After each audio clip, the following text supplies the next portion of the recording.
In the year of 2007, about November, I got sick and found out that I needed to go on dialysis. And at the time, I was still driving. Well, in July of 2008, I lost my leg. I had an amputation. And then I couldn't drive. So I contacted Transit, asked them if they could give me a ride to dialysis on Monday, Wednesday, and Friday. And they set it up where I could ride Transit to dialysis. So for about the next 3 to 4 months, I rode Transit to dialysis until I was able to drive myself again.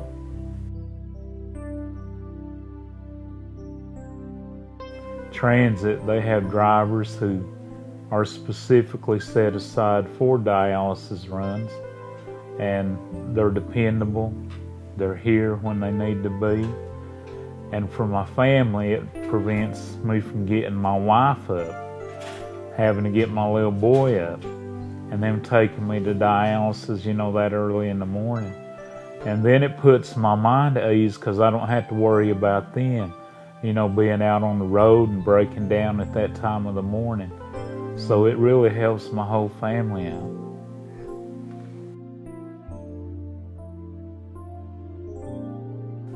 A lot of people don't understand what we go through on dialysis. And I guess probably the drivers that see the patients before they go to dialysis, and then after they're finished with dialysis, they have a pretty good understanding of what we go through.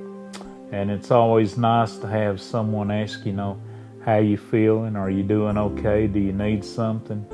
That's a big help to us also. They come to the doors of the morning when they pick us up, and we carry, most people just call it a dialysis bag.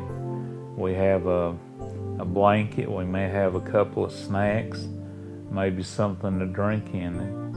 They're not real heavy, but where I've had an amputation, a bag even that weighs, maybe 10 pounds, it throws me off balance a lot. So to have someone that comes to my door and gets my bag and carries it to the van for me is a big help. And once we get to the center, they help us out the door, make sure we get in the center okay, that we don't fall, stumble, nothing like that.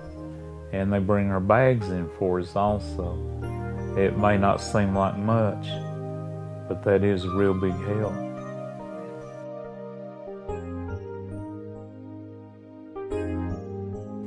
Yes, I think it is, even for those who may not have to use Transit for dialysis. It gets a lot of these young people to work. They call Transit and they don't have to walk up and down the sides of the roads. And it's affordable for about anyone to ride. So in the community, I see it come out our road a lot to give people rides. And I'm sure that if I needed to use them to go somewhere else other than dialysis, I could count on them for that.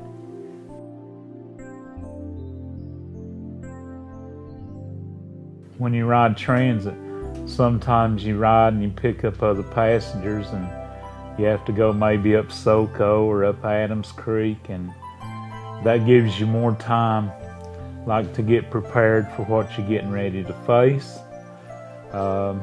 It gets you more awake. When you're getting up early in the morning, sometimes you can be dragging along. But when you get around other people and you start talking, it tends to, brighten your day up a little bit. And it makes dialysis, it's not the best thing in the world for anyone to have to go through. But you know that someone else knows how you feel because you've discussed it. And a lot of times you can get, tips from other patients, like with the cramps and things. Maybe someone tells you, well, this is what I do to help with the cramps. And maybe you can share something with them that might help them. So I think, being able to talk to other patients very beneficial while we ride to and from dialysis.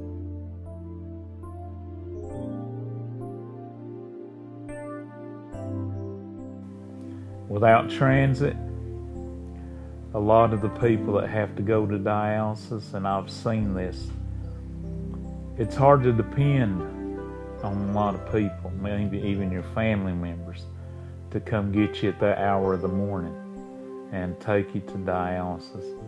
With transit, they provide a way for us people who need dialysis to be able to get there and receive our treatment. Some people without transit wouldn't be able to get there, and we know what the end result of that would be. If you're requiring dialysis and you don't take your treatments, you can wind up in bad trouble. So as far as that's concerned, transit is a big help to a lot of people.